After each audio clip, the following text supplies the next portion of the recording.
Hello, ladies and gentlemen. Welcome to a brand new edition of TheSavePoint. I'm your host, Shepard. And I am your co-host, Joker. My friend, my brother, how's it going, my man? How have you been? I'm very well, thank you. How are you doing today? I'm doing pretty well, my friend. Pretty well. Feeling good. Looking forward to kicking off to this next edition to the podcast and the YouTube series that we have going on here. Really looking forward to diving into this next edition. It's been quite a long time since we've done this. But man, yes. You're looking fantastic. You're just looking great. How have you been, my man? I'm good. Honestly, it's just, I feed off the blood of my victims and it keeps me young, It's a wonderful thing. You're looking pretty well yourself. Most importantly though, my man, what games are you diving into currently? What are you going Well, we're both playing, if I recall correctly, we're both currently knee-deep in Final Fantasy VII Rebirth. You're a bit deeper than I am, to be fair. But I've also been playing Doom Eternal. It's a game I played a few years ago on the PlayStation 4, and I've recently got back into it on the PS5. I never finished it first time around. So really enjoying that so far. It's hard as balls, but fuck it. I'm having a good time. Good. How about you? Good. Yeah, man. So as you mentioned, we're kind of both in a playthrough of Final Fantasy VII Rebirth, but I'm kind of taking my time to just kind of digest the game itself. I am a bit ahead of you at this stage, just a little bit. But I'm diving between that and Blasphemous, which is a game that I've mentioned before on this podcast. But I'm really enjoying what I have going on here. And kind of crossing that between The Last of Us remake, just to see what the difference is and all that kind of thing. But I'm really enjoying what I have going on here at the moment. So I suppose the next kind of edition that we have going on here is the topic of discussion that we kind of focus on. So, and this time it's actually my choice. For those who've watched us before, you may recall that we have a kind of a surprise system in place where each of us picks a subject. So last time Joker picked the subject, and we ranted about that for a while. Now I'll be picking the subject. He doesn't know what it is. It's a complete surprise. No rehearsals. But I wanted to talk about something kind of near and dear to both of our hearts, and it's actually quite topical at the moment. Oh. Joker, let's talk about PlayStation. PlayStation, wow. PlayStation, it's... Wow. 5 generations of consoles. It's the 30th anniversary of the brand. It's just one of these things, we've both played PlayStation since day dot, pretty much. The PlayStation 1... released in 1994. Wow.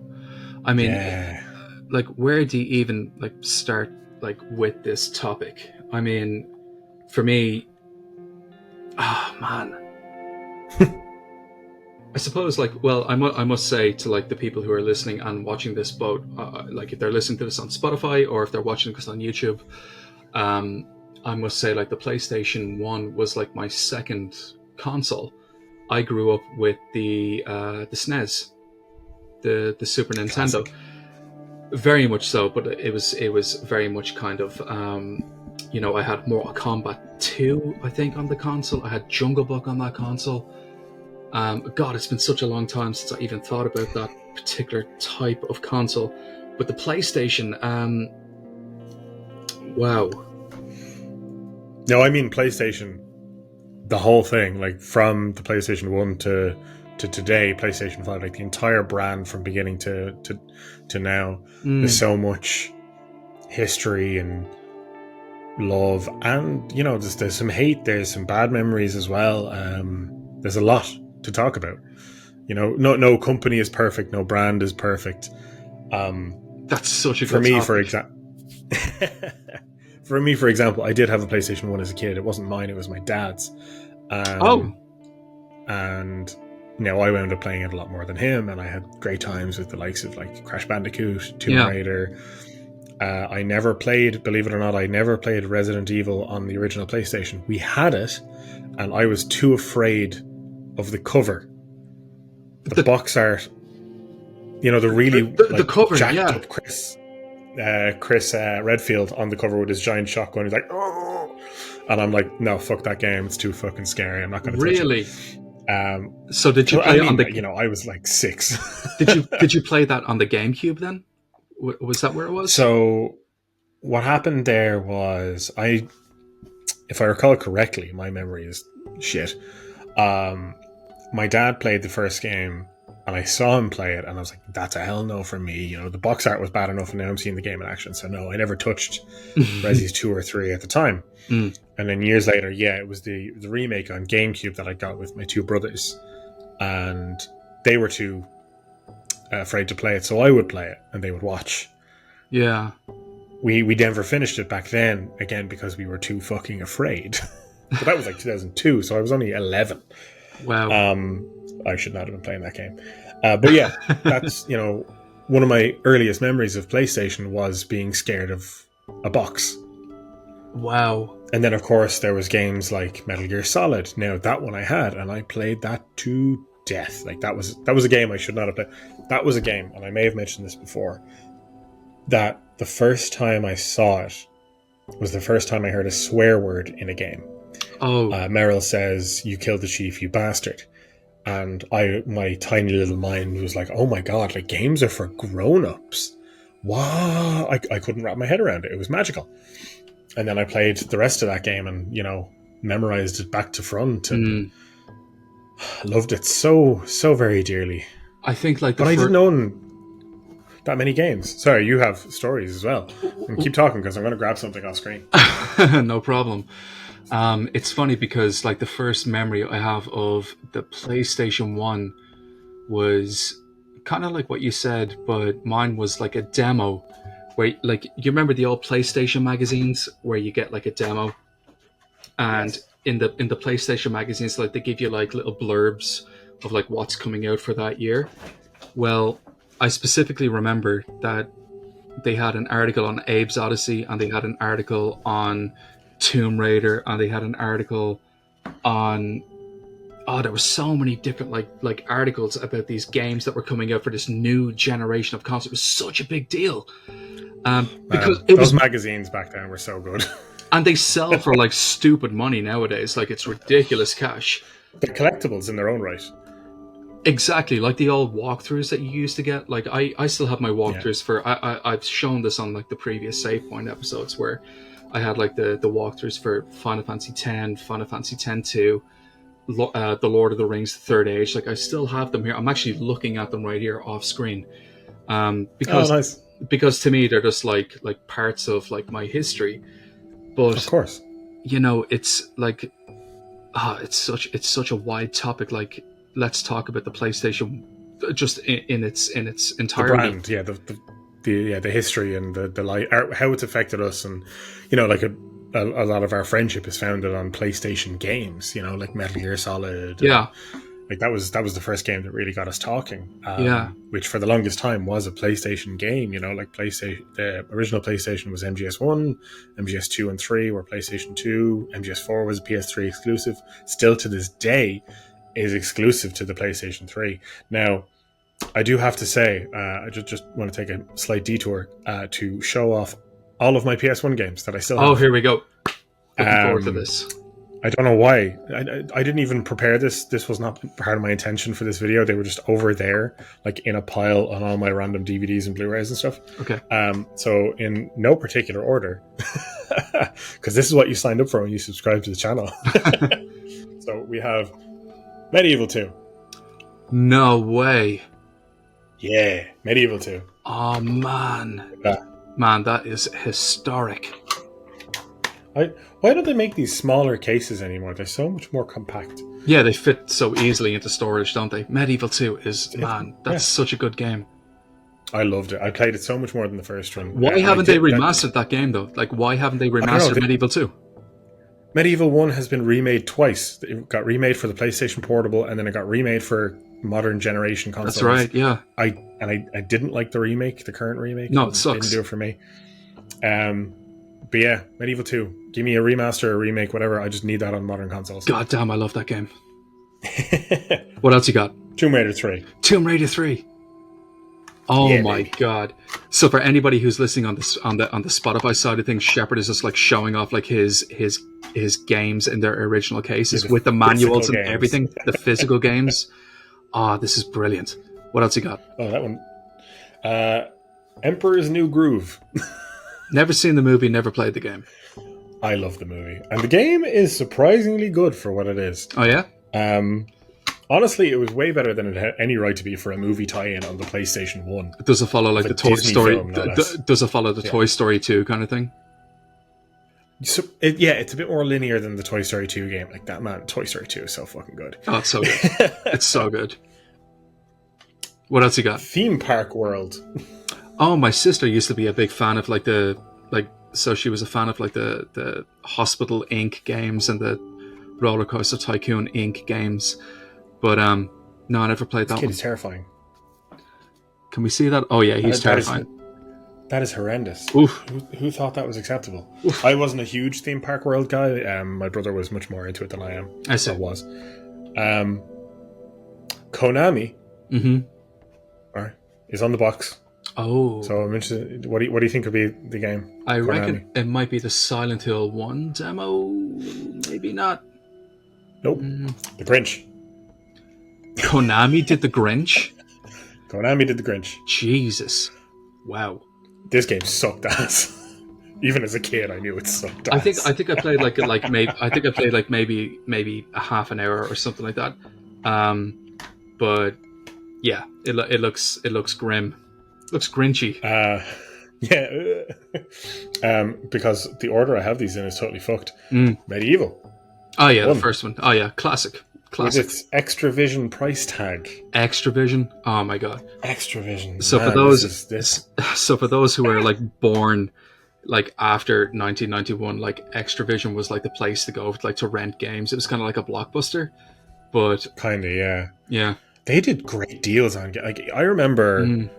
I think it must have been 11, 12 years ago now. I would go to the Extravision near where I used to live, Artane Castle, and I'm not done with this pile, by the way. I'm so looking forward to seeing what you have. I'm so looking forward to the pile that you have here. It's good. I would go to this Extravision near me because they had secondhand games, and they were like so much cheaper than the likes of GameStop, and this is before like CEX was a thing.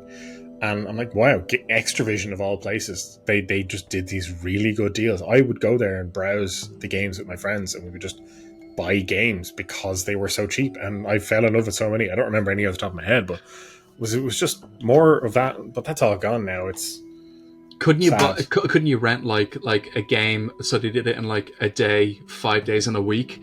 So for like 1 day, it was like €3. For 5 days, it was like €7. For a week, it was like €14 or something like that. It was something like that. It was actually really good. Like, because if you're renting a game for like a week or a weekend, even you could finish it. Probably finish it. Yeah, and you wouldn't have to pay full price. Yeah, it's kind of like it's what we had instead of like the modern day, which is things like PlayStation Plus and Game Pass and stuff like that, where it's like streaming. But I don't know, something about it.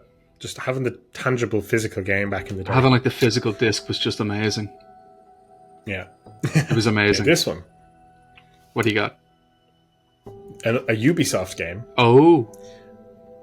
Far Cry 1. Batman Beyond. Batman Beyond? I never played that one. Yeah. Have you collected these like all of these years?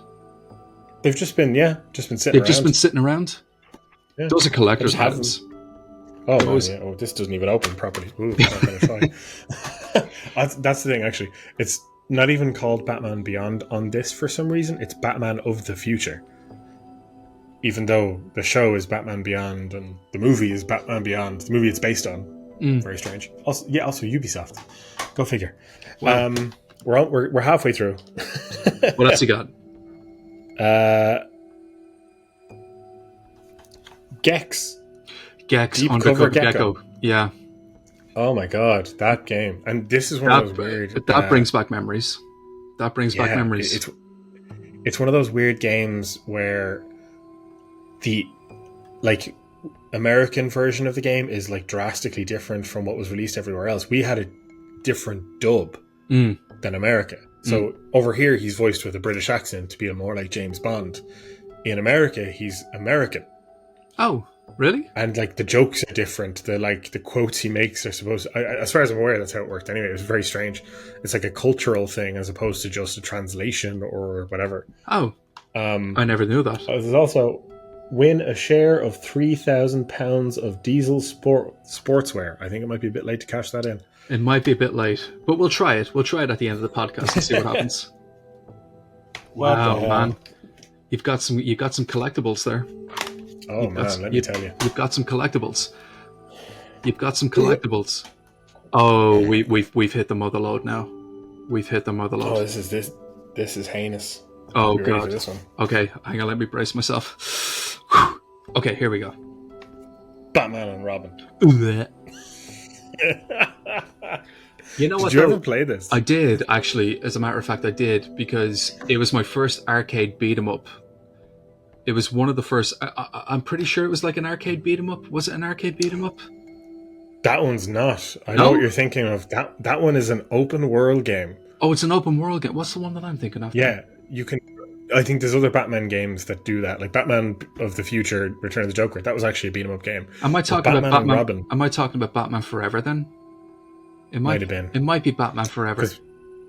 Because Batman and Robin, you actually can drive the Batmobile around Gotham. Oh no, it wasn't that. No, the one I'm thinking of is and it definitely was- not that. And it was terrible. Imagine if, like, because the draw distance was so bad. Oh really? It was one of those. Yeah, you couldn't see more than like 5 feet in front of Batman, but you're expected to drive the fucking Batmobile. It's like, it was ambitious in a sense, but it's so bad. I never got past the first fucking level, I think. Oh really? The first level is, I don't know if you remember the movie that much. I do. The first kind of set piece of the film is when they're in the museum and Mr. Freeze is getting the crystal, or gem, or whatever you want to call it. And that's the first level in the game. But the problem is the game starts and you have to get to the first level in the Batmobile. And it took so long to find the first level that when I eventually did and I got there and it was like, I did the controls. It was like tank controls, but in like a third-person combat game or something. Terrible. So bad. Great memories. Another Extravision game here. This one was surprisingly good, if I remember correctly. I'm really enjoying this, by the way.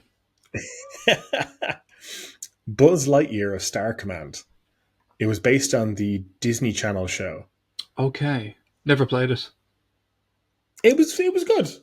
It was kind of fun. It wasn't Toy Story 2, but it was fine for what it was. Extravision, £35. Jesus. We use euros now for those who don't know. Wow. This is a hefty bitch. Man, you've got some fucking like vintage icons going on here. You know it, baby. Vintage Of icons course. going on here. No PlayStation collection would be complete without Crash Bandicoot. Oh, of course. The mascot himself. Wow. Damn. Oh my god, this is the chunkiest. That's incredible. Is that bad boy. Is that the manual that you got there? Yeah. It's like 470 pages on the manual. Welcome to the lands down under. Uh-huh. Oh, look at that. That is cute. But that's and it has all the incredible. different languages. But like even when you think about like how like PlayStation was back then to now, it's like drastically different. It's drastically different. You know? Oh. But when you were when you were talking Go on. about like PlayStation as a whole, are you just talking about like what our memories were with it, or were you talking? Oh, like I know I've derailed the conversation slightly with these, but it's more like. Do you have more? I want to talk about. Do you have more? I have 2 more. Oh, go! Let me see. Well, Toy Story 2. Oh, of course, classic. This game was so good. It was brilliant. So good. It was The like- airport level. It was like A Bug's Life. Do you remember A Bug's Life for the PS1? Yeah, I think a lot of those PS1 like Disney movie games were surprisingly entertaining. Oh, the Disney tie-in movies were absolutely fucking fantastic. They were brilliant. Yeah. They were brilliant. Back in the day. Man, Good times. goddamn. And now Goddamn. ending on kind of a flop here. Hot Wheels Turbo Racing. Never played it. No, Never played it. the disc is loose. But you I don't know, even remember it. it's funny because like to me like the PlayStation has always been kind of home for me. you know? Oh yeah, for sure. Like, it's always been my security blanket. It's always been my comfort. It's always been my friend, even when I Yeah. was like a gamer from a younger age. And I specifically remember playing even the demo for Abe's Odyssey and being like, what the hell is this? This is something I've never experienced. And I never had like an N64 growing up. I just never got into that like line of console, but I had like a Super Nintendo where I had Mortal Kombat, Jungle Book. I think I had a couple of like a handful of other games for that. But when it came to the PS1, where Crash Bandicoot was the mascot, um, again, Abe's Odyssey, like I played all these on demos, but I think like Yeah. the fondest memory I have actually was watching my father play Final Fantasy VII on this clunky console on this old CRT monitor on channel number 3, and I didn't have a clue what was going on in the game. I just specifically remember the music. And then as I grew up, like I would always say to my parents, "Oh, for Christmas time from Santa, like I'd love a PS2." Um, and that's kind of what built my bedrock of like a gaming profile. I actually can derail that to another story, so I'm going to regale you with this one. It's something I don't think I've ever told you. Gimme. So I remember I was just about to turn 18, and this was when Metal Gear Solid 4 was released, and it was only specifically released for the PS3.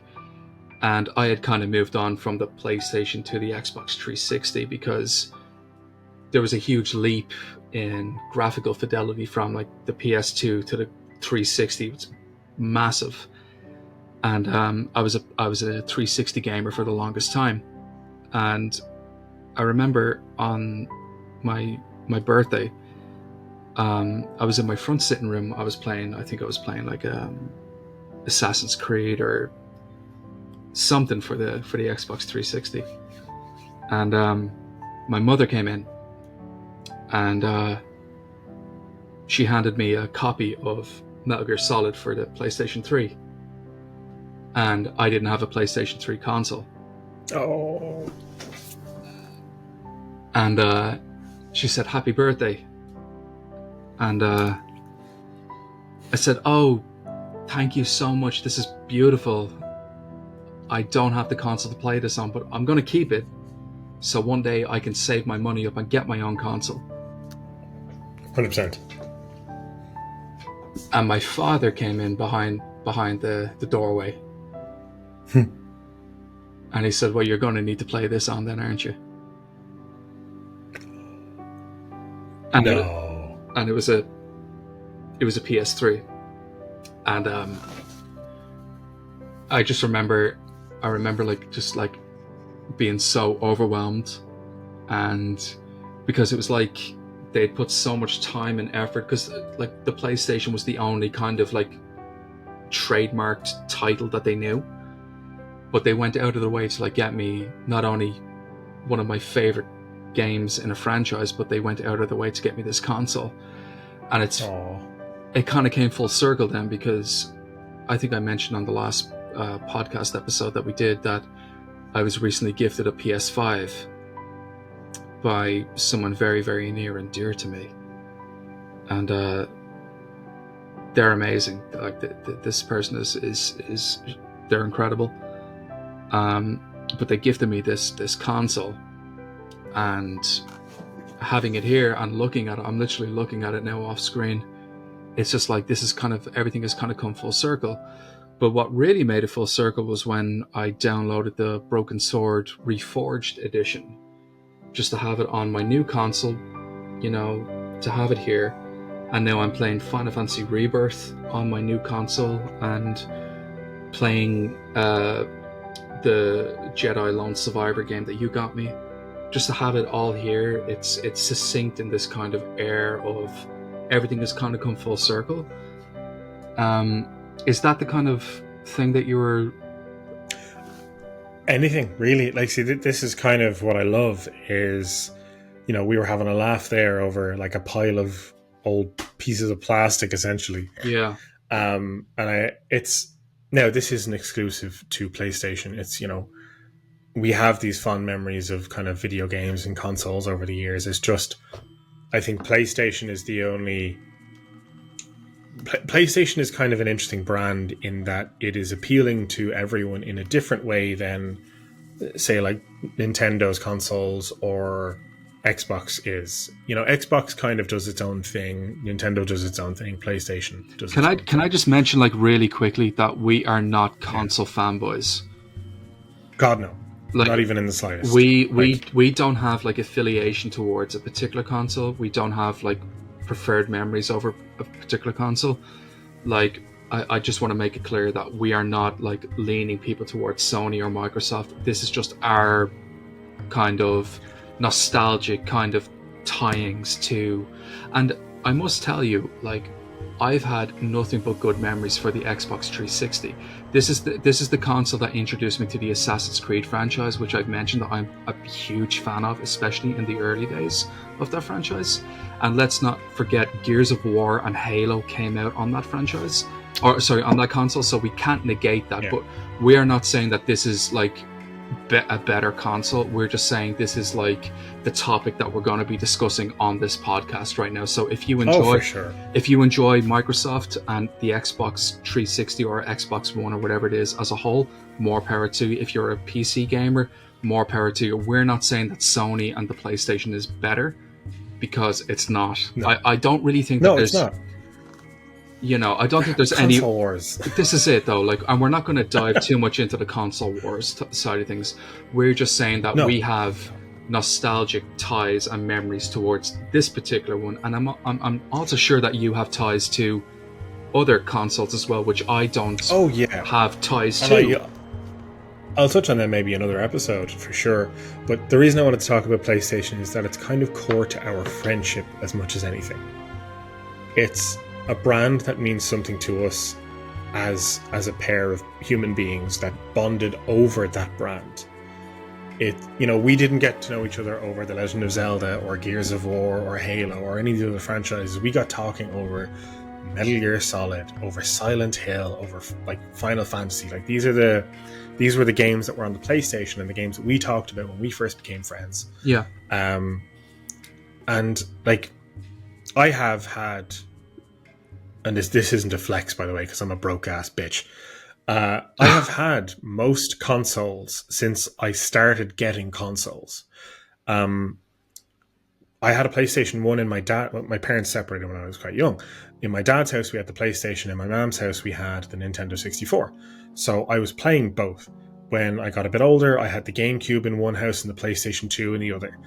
When I was old enough to have my own console, I got an Xbox 360 eventually. The PlayStation 3 was too expensive at the time. I wasn't even the first in my family to get an Xbox 360. My brother got one before me, which is a weird trend, actually, of my brother getting consoles before me. Don't know why that started. And like that, see, this is the thing. Like, I had an Xbox 360. Eventually, I bought a PlayStation 3. These are, like, every generation of consoles, I've dipped my toe in essentially each player, I suppose, except for I never bought an original Xbox because I had enough. I had the PlayStation 2 and I had the GameCube. There wasn't, like, Halo wasn't a killer app for me back then. Now I'm a big fan of Halo, but back when I was playing games on the PlayStation 2, I had enough. And like GameCube, I got my Zelda fix and my Mario fix, so I didn't need another. And I don't know if you've seen the original Xbox. It's a mammoth of a console. I didn't have space for that anywhere. It's a big one, isn't it? It's huge. Yeah.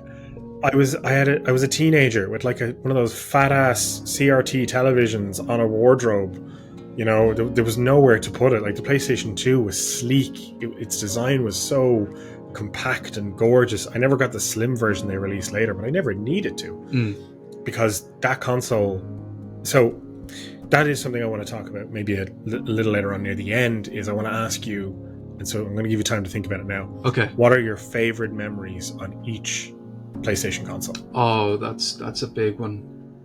Now, that again, we can kind of save that for the end. Are you talking about just like specific games, or just like features, or like? Well, it could be like what you said there, like with the PlayStation 3, of like it being brought into you as a gift, and the kind of the way it was done. Yeah. Oh, here's a game for a console that you don't have. Oh, wait, here's a console. Yeah. It could be something like that, or it could just be, oh, I finally got the money, I saved it up, I bought this game I've been waiting for years, and I finally got to put it in and play it. Or maybe there was a surprise game you weren't expecting to love. Yeah. Or like a moment in a game. If you don't have one, that's totally fine. It's more so, I just, again, not to fanboy over one particular console. It's just PlayStation is so core to the friendship that we share. And this is a very sappy episode because of that. I remember actually, sorry to cut across you, but I actually remember like one of the first conversations that we had when we were in college. And you would ask me, oh, so what are your hobbies? And I said, oh, I like to play video games. I like to write music. And you were like, oh, video games. What do you like to play? And I said, well, one of my favorite franchises is Metal Gear Solid, but I'm currently playing this game called The Darkness. Now, I played The Darkness on the Xbox 360, which was an interesting kind of transition from the Xbox days from the PlayStation days to the Xbox. But you're right, it is a kind of core value of, I suppose, how we learned about each other's likes and dislikes when it comes to video game narrative. And that's always such an interesting thing, because you've mentioned many, many games to me that I've never heard of.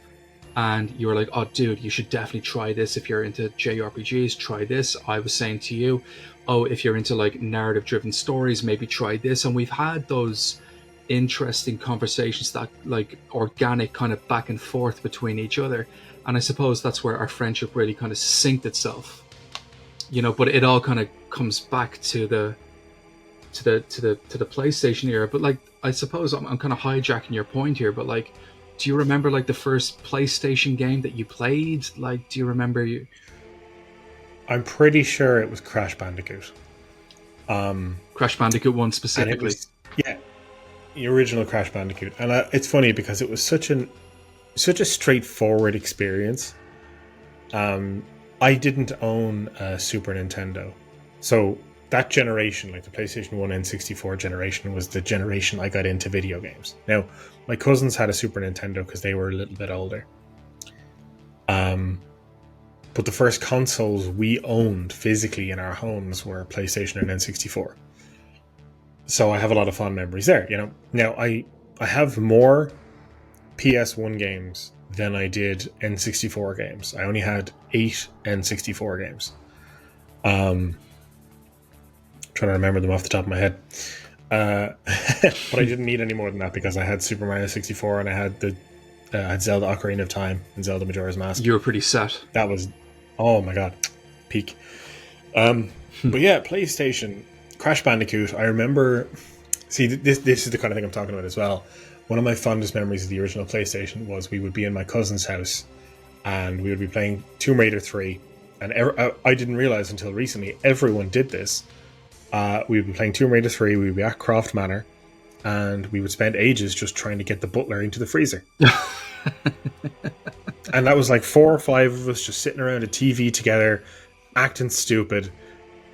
And that's like a core memory for me. Like, it's one of those things that I'll remember forever because it was so goofy and it wasn't an intended part of the game. It was just something we were doing. Yeah. And we did it together. We did it as a family. And it was really fun. And I'll always remember that because it was just a stupid little thing that we did as kids. Now, I've recently found out that's apparently a thing. Like, the fucking official Tomb Raider Instagram has it on their page about doing that in the remasters of the game. I'm like, oh, okay, I thought we were special. Thanks, Tomb Raider. But, it's fun. It's cute. It's goofy. It's like a memory. It's a thing we did and we loved it. And I think that's an important part of games that maybe it might be a little bit lost these days because everything's online.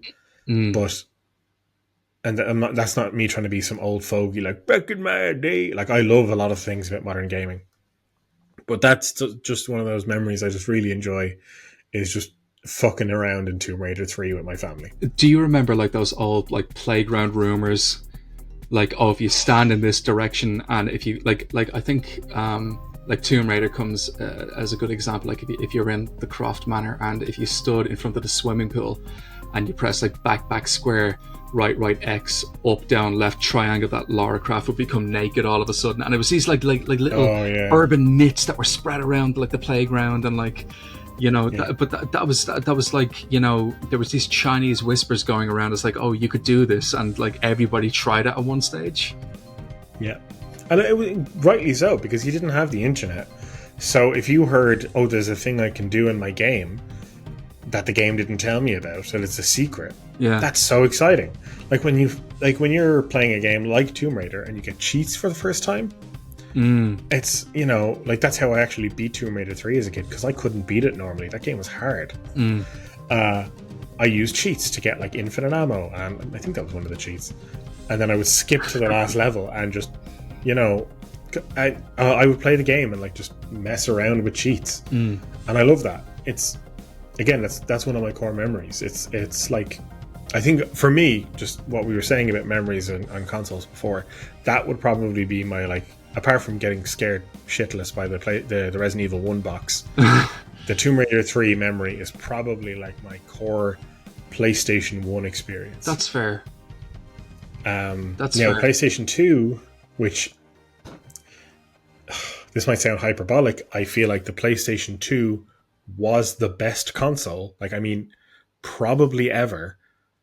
Why? And I see, okay, I don't like best of all time as a phrase. I think it's hyperbolic.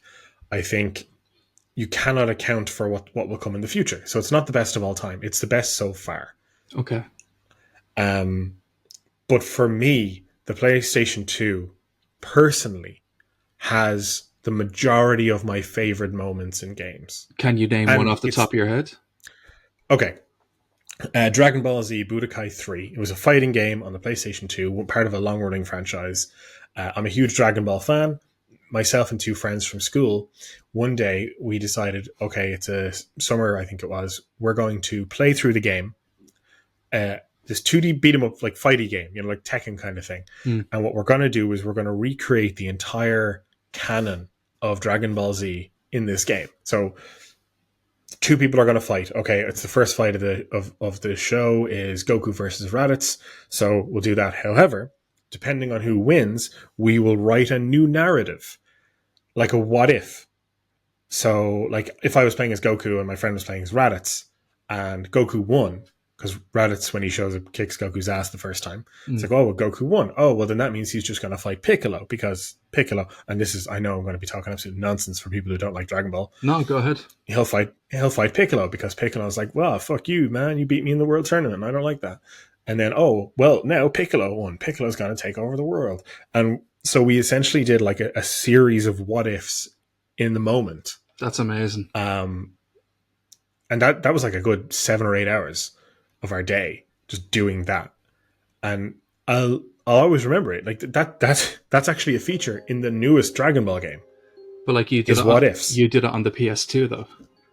Yeah, we did it ourselves. Like we had a fucking sheet where we would write down the outcomes of each fight and what would happen next, and we would work our way down through it and stuff like that.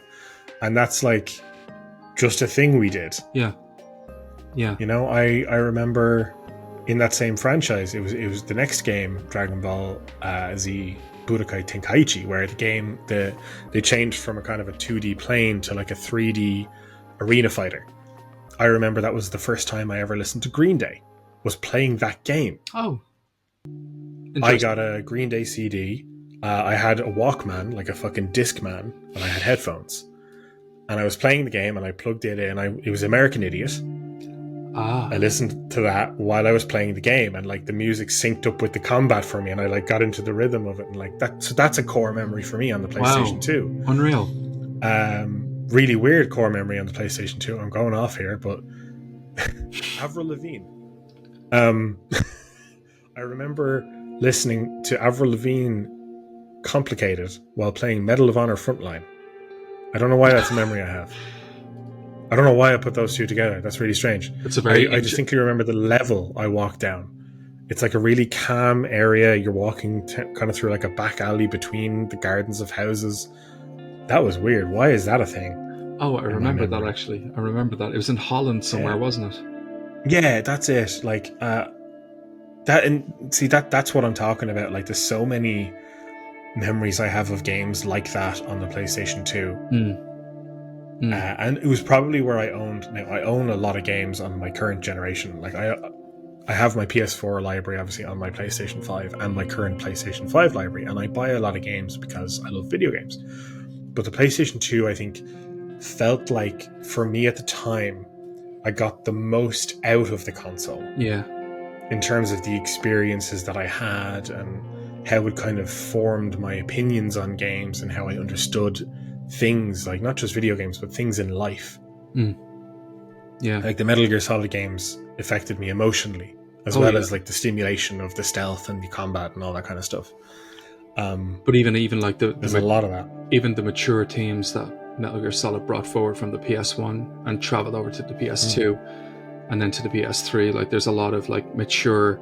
I always felt like that the Metal Gear series kind of like got more mature as their fan bases got more mature, and as like the extension of the PS1 got more evolved. The themes got a bit more darker. There was much more adult themes and things like this, you see. Definitely. I think for me, just kind of going on the PS2 kind of introduced me to like my favorite Final Fantasy game, which was Final Fantasy X. I've talked about this on the TheSavePoint previous entries, like with the solo videos that I've done. We've done a retrospective on Final Fantasy X, so I won't get too much into it.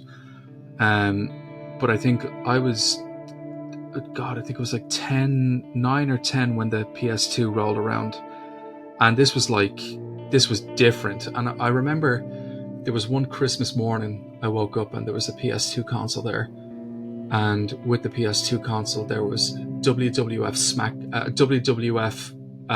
Just Bring It, and there was like a racing game, but there was also like a PS1 game, which was Harry Potter and the Philosopher's Stone. So I was like like I was playing the Philosopher's Stone and then jumping between a wrestling game and then jumping between like a racing game.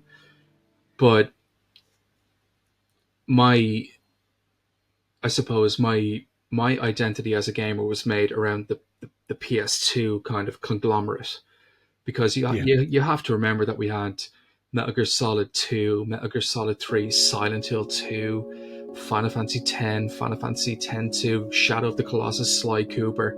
There was all of these, like Devil May Cry, entire trilogy of the Jack and Daxter series, like the whole trilogy was, and amongst others, like even some of the fighting games like Tekken Tag, like it was just like we were spoiled so much with the PlayStation 2 as just like a console in and of itself. Yeah. Do you have a favorite game from the PS2? I have a feeling it's going to be Metal Gear Solid 2 or probably Resident Evil 4. Was Resident Evil 4 on the PS2? So Resident Evil 4 was on the PS2, but I played it on the GameCube because it was originally a GameCube exclusive.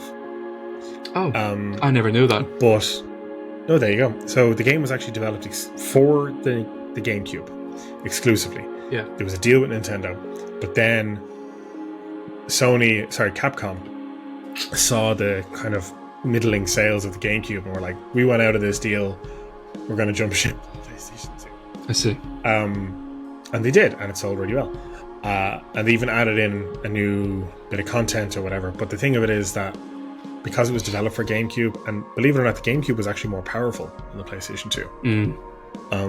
Which is weird to think about because it was much smaller and it used much smaller discs, but it was such a great console, the GameCube. I could go off on that on a separate tangent, but you even look at like you even look. Sorry to cut across you, but like you even look at like what Metal Gear Solid: The Twin Snakes, that was specifically on the GameCube, when they could have easily done that on the PS2, but they did it all on the GameCube. It was a weird transition kind of thing. Yeah, it feels like it should have been like, okay, we're going to do a remake of MGS1, and then they could have ported 2 and 3 to the GameCube, but they never did. I don't know why. Yeah, because I know they had Xbox ports. I want to clarify something, by the way. When I say the PS2 is the best console ever, I mean in terms of my own life experiences, because the thing of it is, the PlayStation 2 came out at the right time for like our generation. You know, we had so much free time that we don't have now as adults. You know, we were carefree, we were kids going into teenagers. I think that's why it kind of, there's so many good memories for me, is that I had the time and like I could meet up with friends and we'd play games together. A lot of that stuff is much more difficult to do now when you're an adult and you have responsibilities and like you have to worry about money. So, you know, nowadays, if I have 50, 60 euro spare, it's probably not going on a game. It has to go on like a meal or cost of putting living it aside for savings. Yeah, exactly. Where like when you're a kid and you get 60 quid, you're like, I'm gonna buy a fucking game. Yeah. Because food is taken care of. My parents feed me. I have a home. So that's a big thing. I remember the day I bought Metal Gear Solid 2. Oh? You know, it was golden discs in Northside Shopping Centre. My parents brought me there. My mother brought me there, I think. Or my dad. I get these two mixed up. So we went there when I was a kid. I had money from my birthday, and I saw the box for Metal Gear Solid 2, having vaguely remembered the first game at the time, because I didn't own it myself. It was my stepbrother's, so I only played it when he was over. So I bought it. Like, I love the box art or whatever. I read the instruction manual for that game so much because I just loved the art style, and like the instruction manual was a comic. Yeah. That was the coolest thing, you know? It was so fucking awesome. So like, I have PS2 games over there as well, but they're packed away, so I'm not going to waste time trying to get them out. Well, what was like your favourite PS2 game aside from Metal Gear Solid 2 then? Yes, you did ask me that. I'd say it's a tie between Metal Gear Solid 3 Snake Eater or Devil May Cry 3. Well, the Devil May Cry 3 thing is I can understand that. That's your favourite in the franchise, isn't it? I adore Devil May Cry 3. It's masterful. Like, even today, it still plays remarkably well. Like, it's still the format that the later games used because it's so good. And I love it. Like, the thing as well, I even remember, I don't know if you remember your first PlayStation 2 game. When we got the PlayStation 2, it came with a game called Project Eden. No, I don't remember that one. So it's very kind of obscure game. It was made by the same team that made Tomb Raider. Crystal Eidos Montreal or Crystal Dynamics, whichever one was doing it at the time. Yeah, Eidos was Eidos, and it was this squad-based kind of explorative game where you play as 4 people in this kind of sci-fi city. It was really dark, really grimy, and it had like this really cool aesthetic and vibe to it. Now, it's so like crap. Nobody heard of this game. But I don't know, I really enjoyed it. It also had a weird multiplayer mode where you could race cars for some reason. Like little remote control cars. I don't know why that was in there. Strange. But then, like, there's so many other games I remember buying on the console. Like, I remember playing this game Cold Fear. Oh, yeah. I adored that game. That was brilliant. That was brilliant. So good. And again, kind of a niche title. Like, it was... Nobody really knew it. Even though it was actually very similar in its kind of format to the likes of the Resident Evil games, you know, but set on a ship. And I love that aesthetic of, like, the kind of stormy weather and you're trapped out in the middle of nowhere. And that kind of thing. I love that. So many good... so many games on the PlayStation 2 that I have memories like that with. Yeah. That I don't get nowadays. I have a feeling, obviously, you're going to say, if I was to ask you your favourite PS2 game, I'm going to assume it's Final Fantasy X, but correct me if I'm wrong. No, you're right. You're right. Probably Final Fantasy X. That was like, I remember mentioning this in the previous SavePoint episode that we did, just a retrospective, where it was like, this was my game. Like, everybody as a gamer has that one title that they feel like just a pull towards. and this was my game. Like this was the one title that introduced me to music. It introduced me to like voice. Like I've heard voice acting in other kind of games, but like this is the one title that had more kind of realistic, kind of grounded more performances in the voice actors. Now I understand like the whole Titus laughing that ha ha ha, you know, like I get that. That's its own thing in and of itself. But like this was the one for me where it introduced me to not only like leveling up my characters, like hooking them up with like equipment that would like benefit their health points, their attack, their defense, their magic points, their magic defense, all these kind of things that are even like prominent now in the newer generation of console. And I say the newer generation of console, like the both of us are playing like the PS5, and still like what came before has been like transposed now. Like a lot of it's kind of carried over. And it's interesting though, because you mentioned the PS1 earlier, but I'm going to kind of like umbrella this in like the PlayStation as like a whole title. Like a lot of what we grew up with has now been remade and remastered. If you look at like what they're doing, if you look at, like, let's just take what this whole Crystal Dynamics thing that they're doing with Soul Reaver. I know that's being remastered and remade for the PlayStation 5. You take a look at what Bloober did with Silent Hill 2, which was originally released on the PS2 and now has been released on the PS5.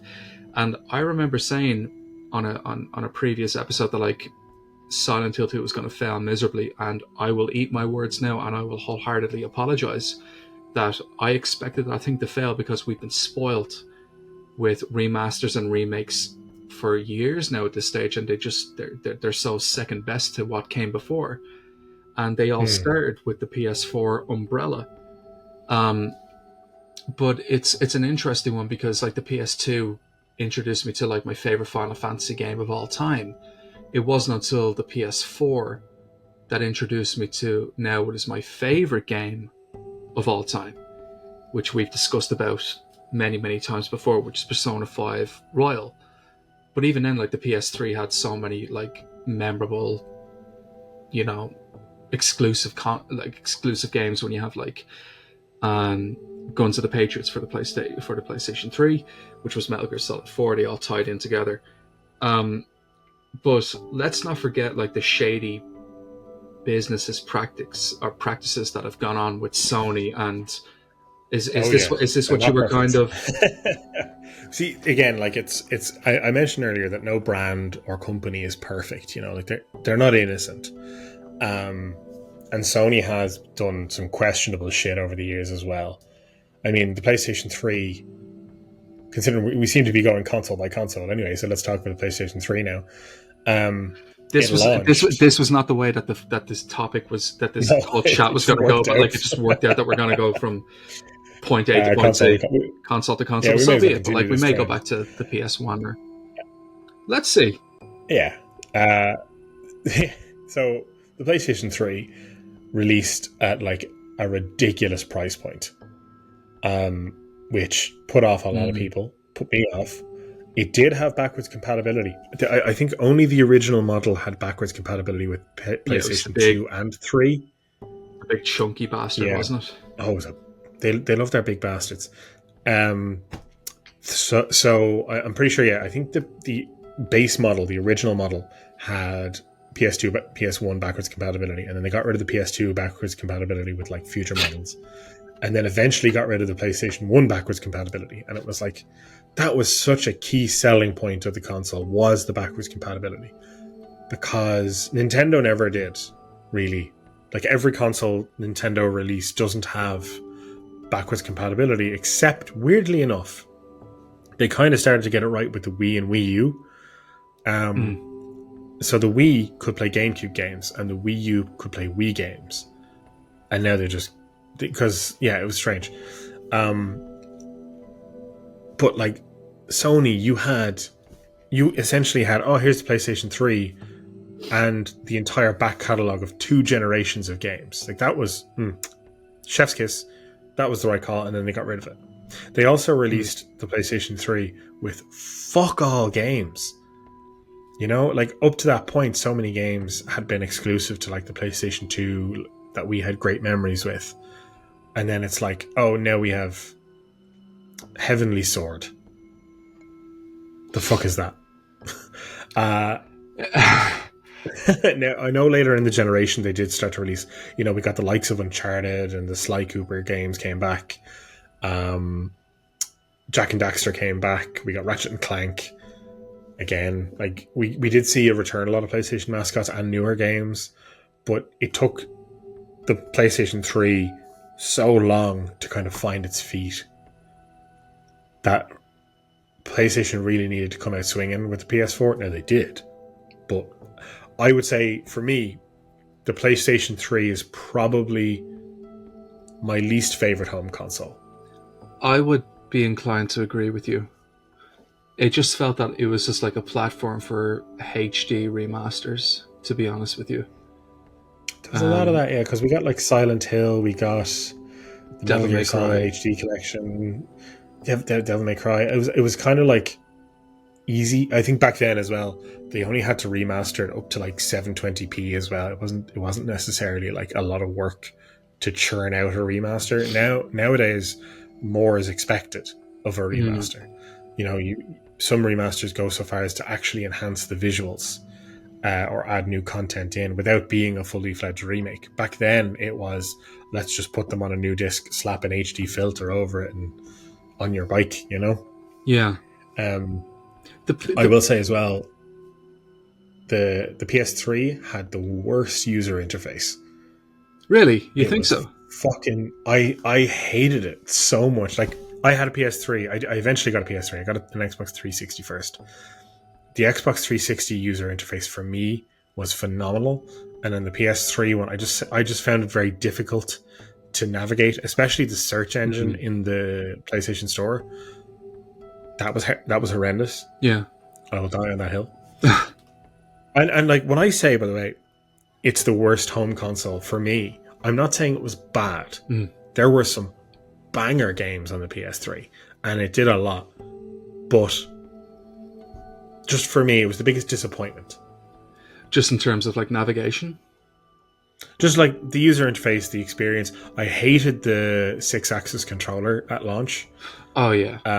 Yeah. Because there was no DualShock. It was just really light and fiddly, and I didn't like that.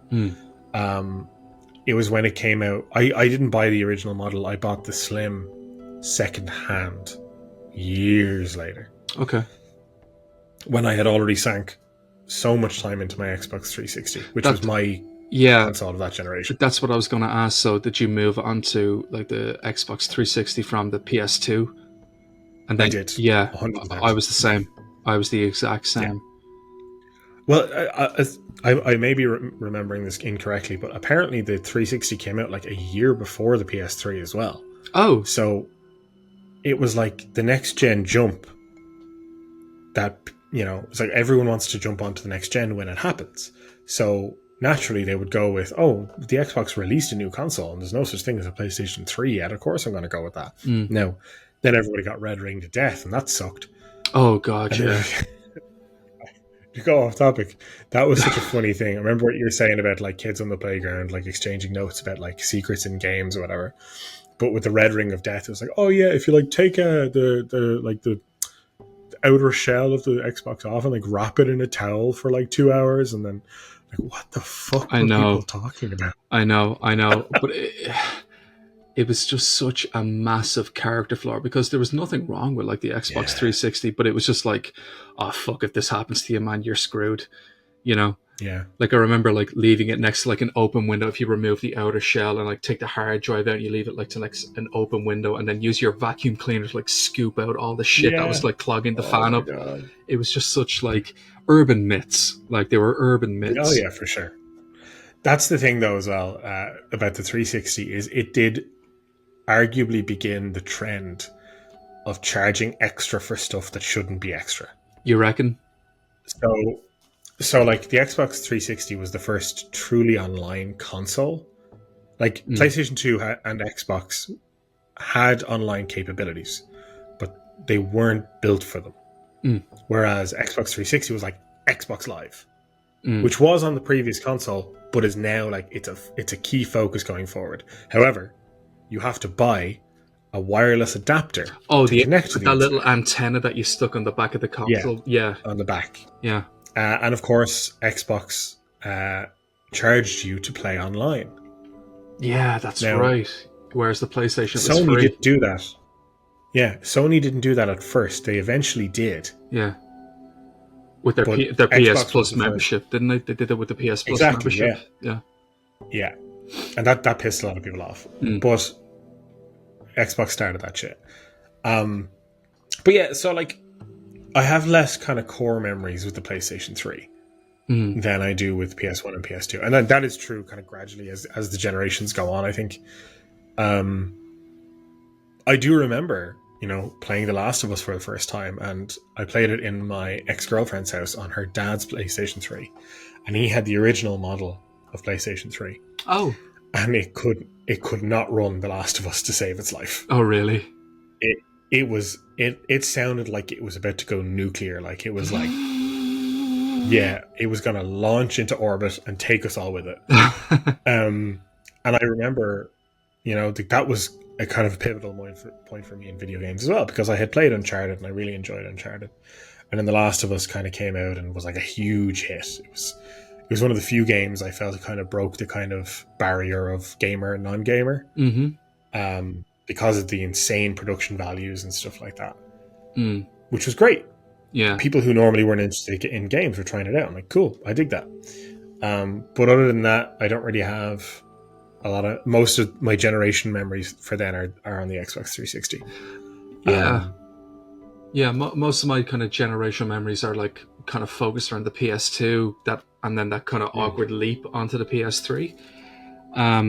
But even like we're like, as I said earlier, like the both of us are playing on this like current generation of console, and we can still have access to the titles and the stories that we really enjoy.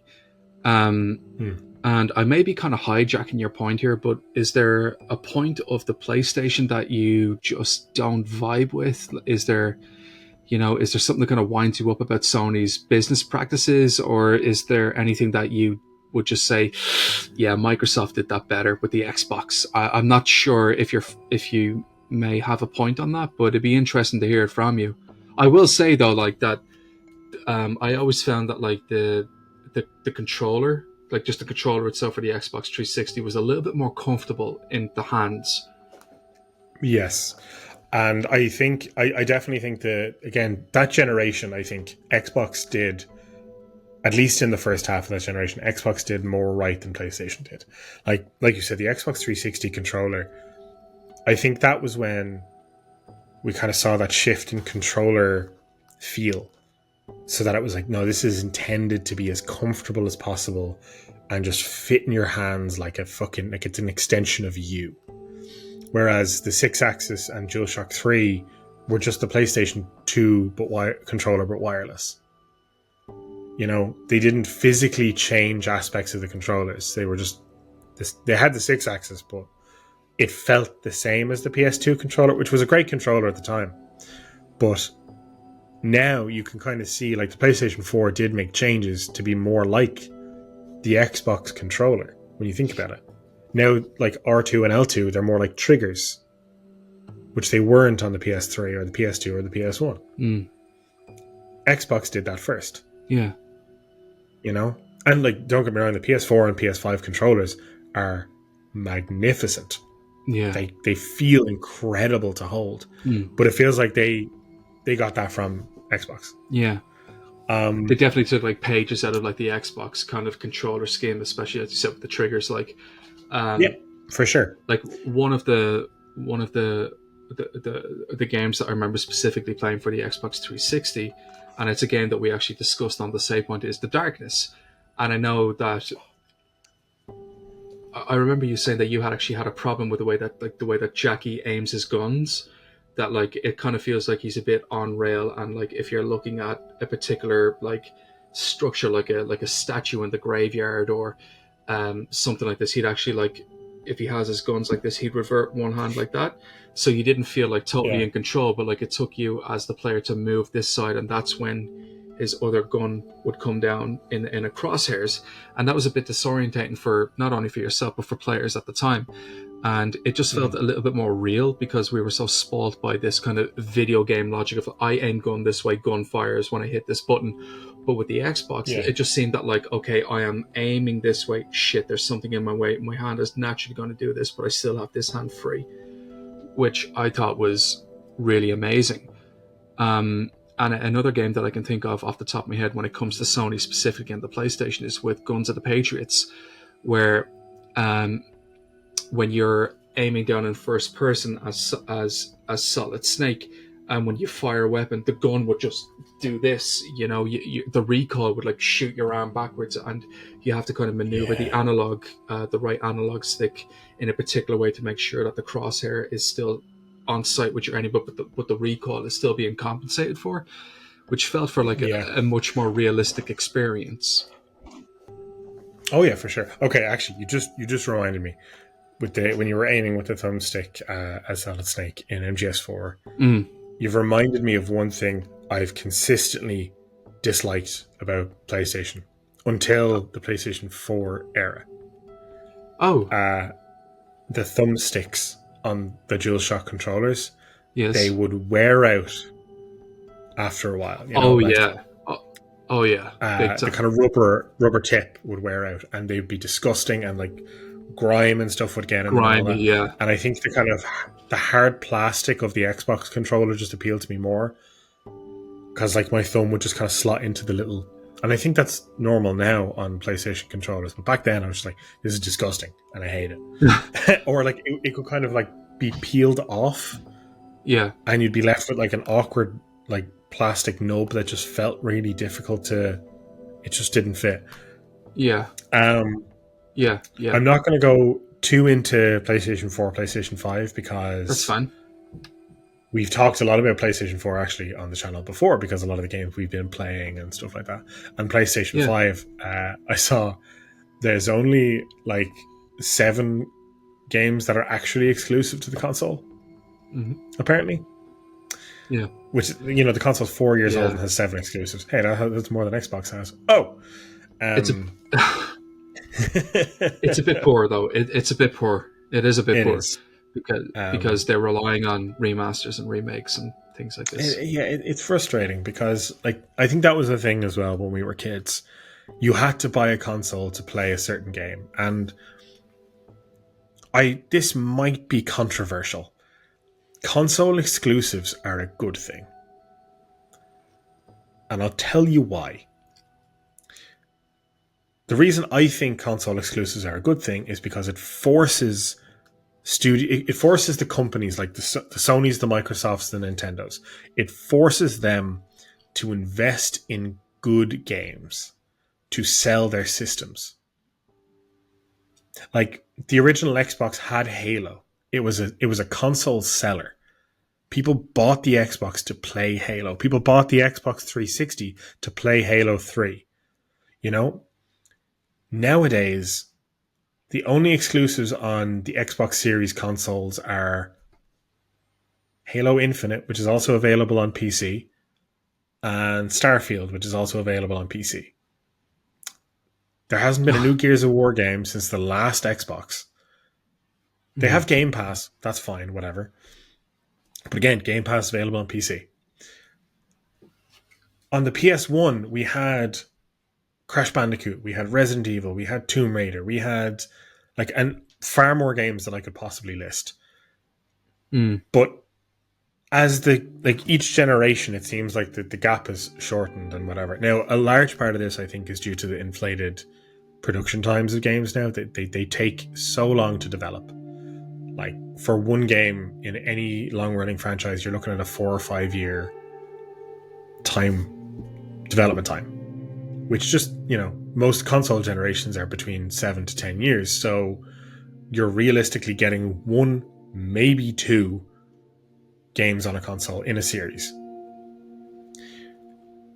And that's just not a system seller. You know, like on That's PS2, we got... That's a very, very interesting opinion. Very, very interesting. And like, I'm not saying like I'm 100% correct in this. I just feel that like it does encourage studios to develop, or it encourages the companies to invest in high quality games to sell their systems, which makes the console worth having. Now, I bought a PS5, or my partner bought me a PS5, sorry, and that is my primary way of enjoying games. Now, there are some games I would only play on the PS5 because they would run better than, say, on my Switch. But the Switch has significantly more exclusives. You know, like, I can only play Legend of Zelda Breath of the Wild and Legend of Zelda Tears of the Kingdom on my Switch. I can only play the Xenoblade Chronicles remake on my Switch. I can only play Super Smash Bros. On my Switch. I can only play fucking 18 different Mario games on my Switch. And like, that's even that aside, like, not just the first party Nintendo games, they have a lot of third party exclusives as well. And that's why my Switch is like always there. Like, I use that a lot. And I use my PlayStation 5 a lot because it's comfortable and I love the UI and I love the controller and stuff like that. And it's more powerful. So if it's available on both, I'll play it on the PlayStation 5. But there's so many games on my Switch that I can only get on my Switch. Yeah. And that's why when the Nintendo Switch announces the Switch successor, I will be buying it, because they continuously release high quality exclusive games on that console. When the next PlayStation comes out, I won't be running out to get that anytime soon because, oh, well, I can just play my PS5. That's what happened with the current generation. I didn't buy a PS5 at launch because there was no games. So many games were coming out on PS4 and PS5. And while that was great for me as a consumer to be able to experience them on the PS4, it's also like, well, then I have no real reason other than nicer graphics and faster load times to invest in the next generation. And I think that's kind of an issue. Like, a lot of PlayStation games are coming to PC now as well. You know, most of their exclusives are coming to PC. Like the Spider-Man games are on PC now. I think God of War 2018 is on PC. I think God of War Ragnarok recently launched on PC as well. Yeah. You know, so, and that's the thing. God of War and God of War Ragnarok were on PS4 as well. So I didn't need a PS5 to play it. Like, it's.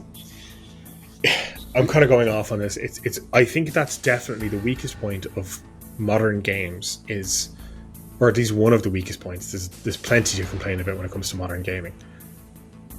I miss the days of console exclusives because we got such high quality first party games for each console had them. Like Xbox and Xbox 360 had a lot of fantastic exclusives that the modern equivalents don't have.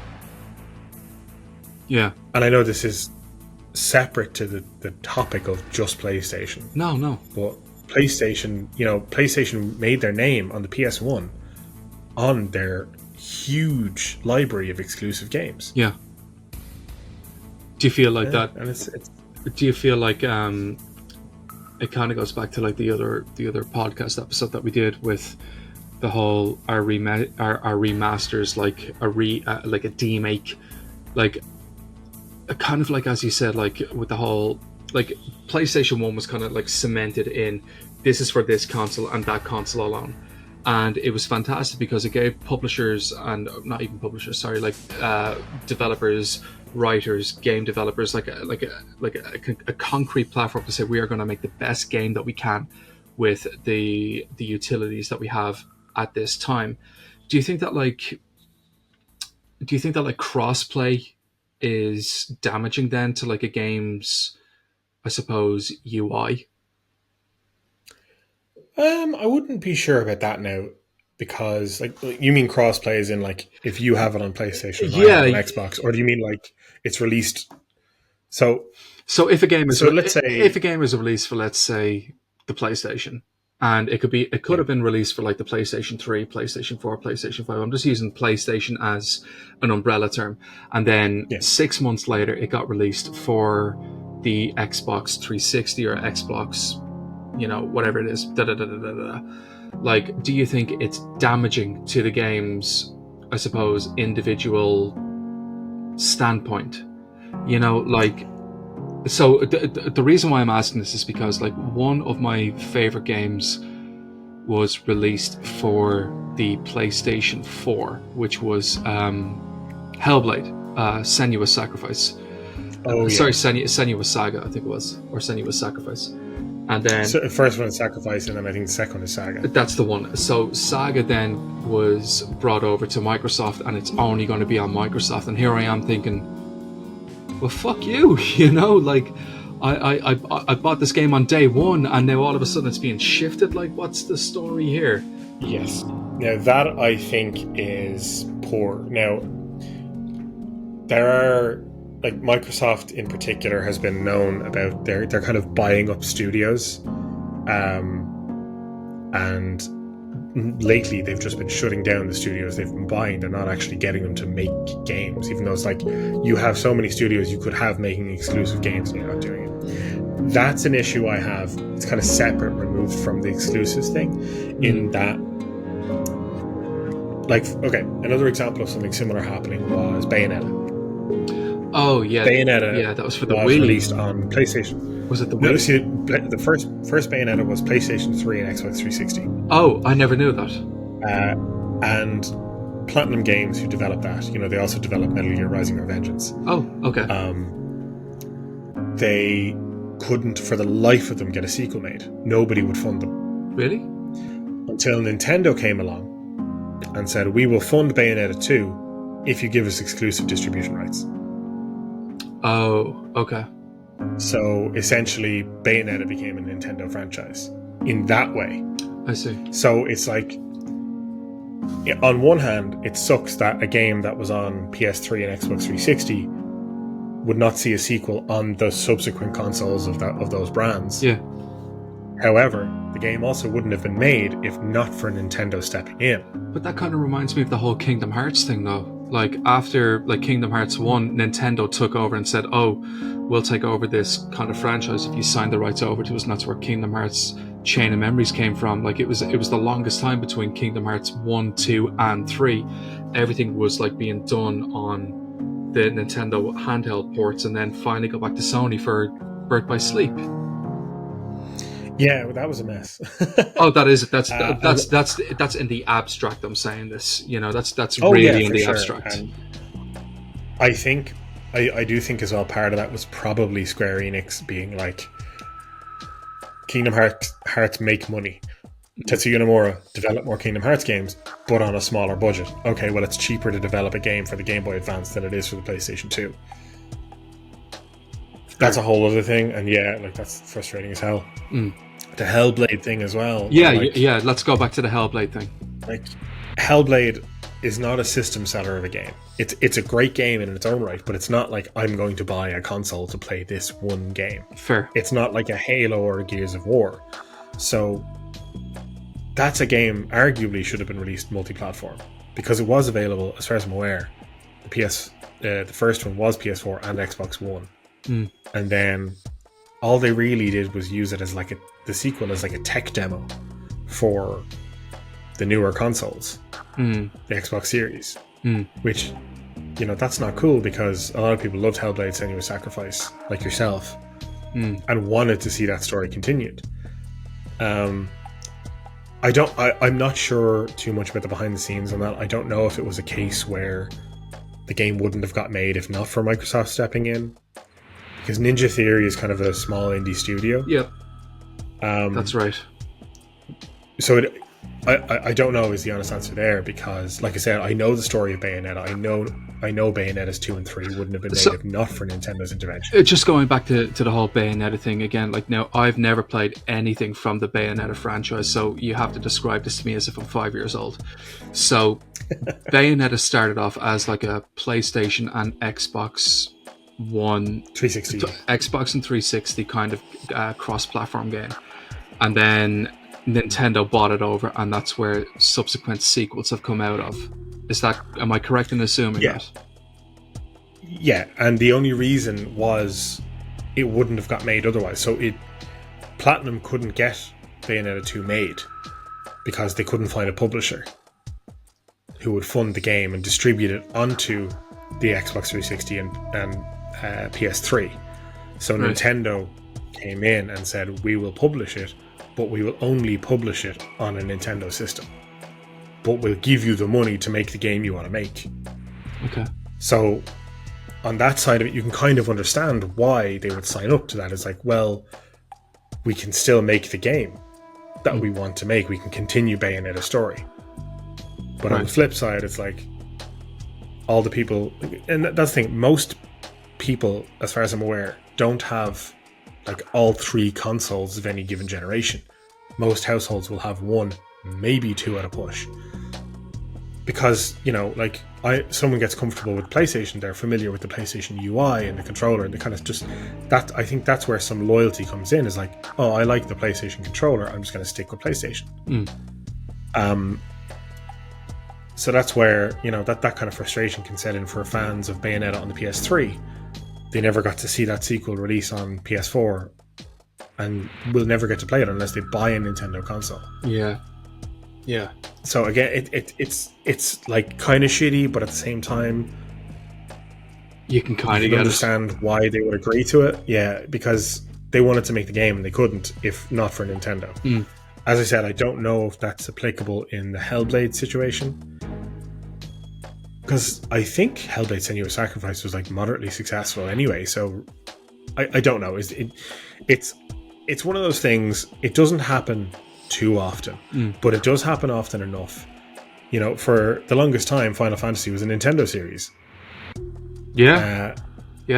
Like, you know, every Final Fantasy was on a Nintendo console until Final Fantasy VII, and then it was years before Final Fantasy released on a Nintendo console again. Like, Final Fantasy essentially became a PlayStation franchise from 7 to about 12. 7 until 12. Yeah, you'd be right. Well, and none of the mainline Final Fantasy games have released on Nintendo consoles except in the form of like ports and remasters. Yeah. Because Nintendo hardware is so behind in terms of like the raw power of it. You know, like Final Fantasy 16 and 7 Rebirth are the two most recent Final Fantasy games. They're not on the Switch. Final Fantasy Remake is, but only for streaming. Oh, okay. You can't download it onto the game. You can only stream it like on the cloud. I see. And I think that's only in Japan. Right. So that's a bit shitey in and of itself. Yeah, it's weird. And like it makes sense. Like the Switch isn't a powerhouse of a console, so they can't release it. I think like Final Fantasy 15, they released, you know, the Pocket Edition of that game. Oh, I've seen it. Where Yeah. it's all like the chibi models. Yes, I've seen it. That version is on Switch. And it sucks. It looks terrible. At least in my opinion, it looks terrible. But Oh yeah, I just hate the normal games. But yeah, like I suppose I'm going to wrap things up on the PlayStation thing now because we've kind of gone off topic anyway. But we've kind of briefly touched on it. But I'd be interested to know, what would be your personal favorite PlayStation console?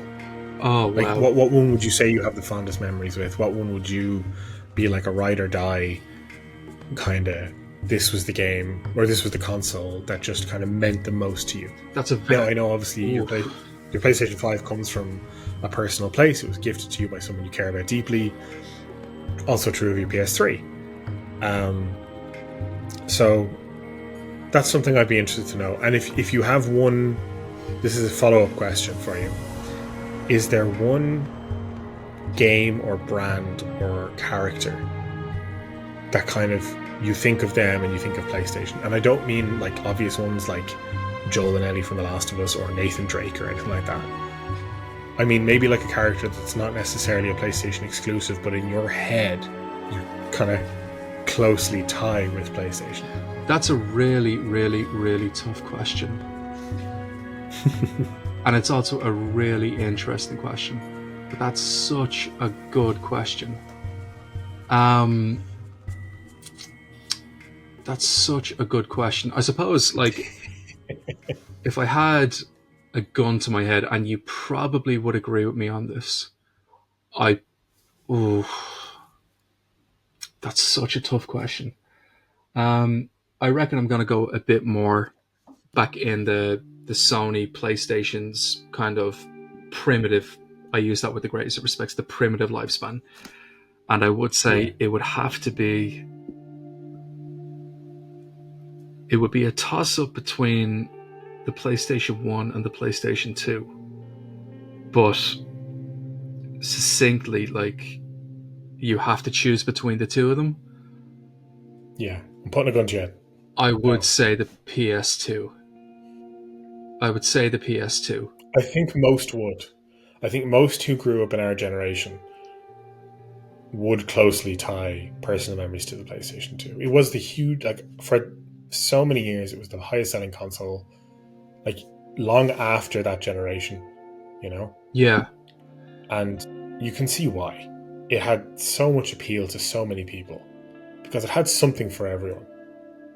Oh yeah, 100%. I loved the PlayStation 2. And just to answer the second part of your question, right, were you saying like the game that kind of A game or a character, you know, like for example, I would say for me, I think if I think of PlayStation, I don't think Nathan Drake or Joel and Ellie or like you know they have their exclusive franchises, but for me, I will always think of Dante from Devil May Cry. Oh, that's fair. And the later games went, you know, like they had every game is available on an Xbox platform now because they did the remasters of 1, 2, and 3. That was on Xbox 360. Devil May Cry 4, Devil May Cry 5, they're on, you know, Xbox consoles. But Dante for me, like the PlayStation 2 box art of Dante, you know, in Devil May Cry 3, kind of standing there with his sword over his shoulder, the PlayStation logo at the top. The that's red so jacket, the whole distinctly, thing. like, yeah, that's. I'll always think of that. Now, there's others as well. Like, if I think of Lara Croft or Crash Bandicoot, like these are characters who started on PlayStation. Solid Snake, you know, he had games prior to MGS1, but he's a PlayStation character to me. Yeah, that would have been my. Do you get me? Yeah, I do. That would have been my mascot when I think of the PS2. I specifically remember seeing Solid Snake on the front of that PS demo magazine where he has his pistol like this, and it's like it's done in like the in-game engine where like your back is to like a crate on the tanker episode, and the camera is zoomed in on his face, and you have that rain pouring down. His bandana is soaking wet, and you know you can just feel that air of, oh god, we're on a new adventure. But I think definitely it would have been the PlayStation 2, and I see Solid Snake as the mascot, and the game for me on the PS2 would have definitely been Final Fantasy X, 100%, without even thinking of it. Without even thinking of it. What about you? And you see, I think it's a testament to Final Fantasy X. Before I answer your question, it's a testament to Final Fantasy X that I didn't play it until years later, and I didn't play it on PS2. I played on PS4, the HD remaster. The remaster, yeah, and I adore it. It holds up so remarkably well, like the visuals, the music, the acting, the story, all of it. But yeah, for the game, so PlayStation 2 would be the generation. Okay. Dante is the character. And what's the game? Yeah. Will probably be Metal Gear Solid 3. Oh, interesting. I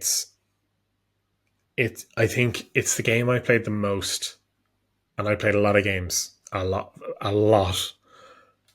on that console, but it's the game I think I played the most in terms of, like, I would play through and I would watch the story every single time. When you unlock the demo theater that you can rewatch all the cutscenes, I loved that as well. I think that was on the original PS2. It was. No, it was. Grand. And it was also the game I just enjoyed kind of messing around with. You know, like I would try and find different ways to get through any encounter. You know, would I go in, like I would do a playthrough where I'm just guns a-blazing and I'm killing everyone on my way through, and then I would try another playthrough where it's like, how stealthy can I be? How creative can I be with like distracting guards and this, that, and the other? And I think it was the game I found the most opportunities for self-expression.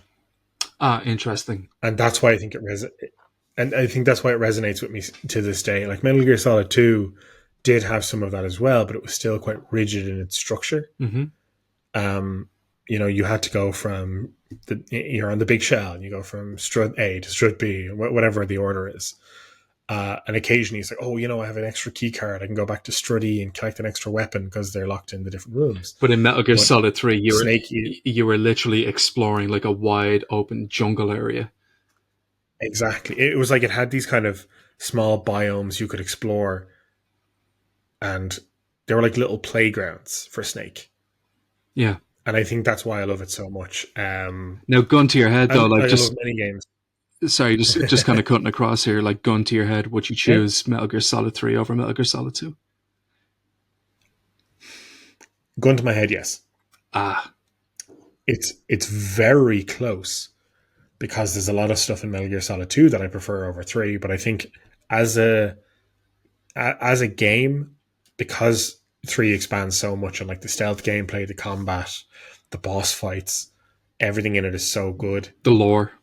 But there is definitely the lore, yeah. Like it's and like the presentation, like the cutscenes are so well directed and acted, which is true of 2 as well. There's a lot I love about 2. And going to my head, I will pick 3, but it's very, very close. Yeah. Like it is like 1 or 2 out of 100 points. There's like 2 or 3 points between them. Very, very because close. they're both masterpieces. Very, very close. Yeah, but yeah, that was my topic for today. Great. I hope you enjoyed it. I did. I really enjoyed actually just listening to you just talk about your experiences with like the PlayStation, and like we've had a nice dialogue about what our favorite franchises and titles are at this stage. And it's actually through this big pile of games. We'll get to those in a later time as well. Because I really want to dive into like the collection that you have here. As you can probably see behind me here, they're all PS3 games. All of those here. Oh yeah, I can actually see. I can tell by the markings on the box. Yeah, you can tell a few of them. Yeah, but yeah. It's been actually fantastic to like just sit down with you on this kind of live kind of screen here, just doing this again. We are hoping to get another one done, hopefully by the end of the year. So we do apologize. I do want to take that. Like it's one of those things where we love doing this, but. And I think we say this nearly every time at this stage, but it's just one of those things we do it when we can and when we're able to, because we love doing it. We're not doing it for money. If we were doing it for money, we would suck so bad because we release like 2 videos a year. We do this because we enjoy it. Yeah. And just Joker has this phrase he loves to use, and I completely agree with it, that life gets in the way of living. And it is true. Like I sent him a voice message for it was 9 minutes long earlier today, just talking, because we just love talking about this stuff with each other. So when we do get to the chance to actually sit down and do this, it's like a huge highlight for me. So if we can do this more often, we will.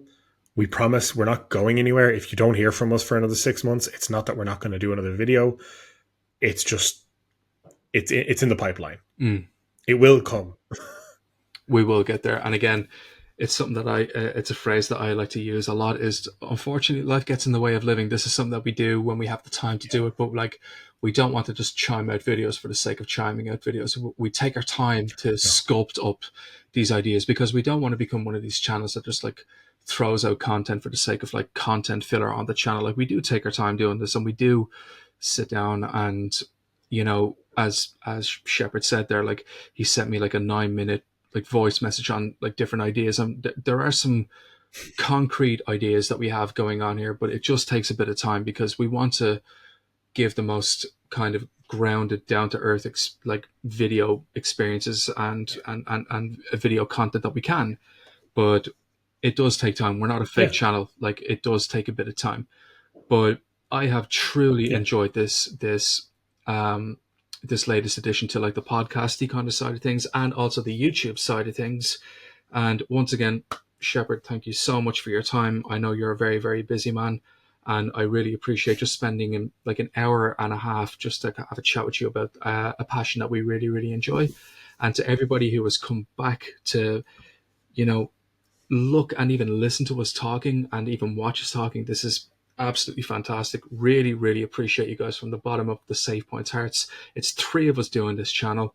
2 of us are on the screen right now, and we really, really, really appreciate it. So what we'll do is I'm going to sign off on the SavePoint right now. I have been your host, Joker. And I've been your co-host, Shepard. Thanks for watching. Take it easy, guys.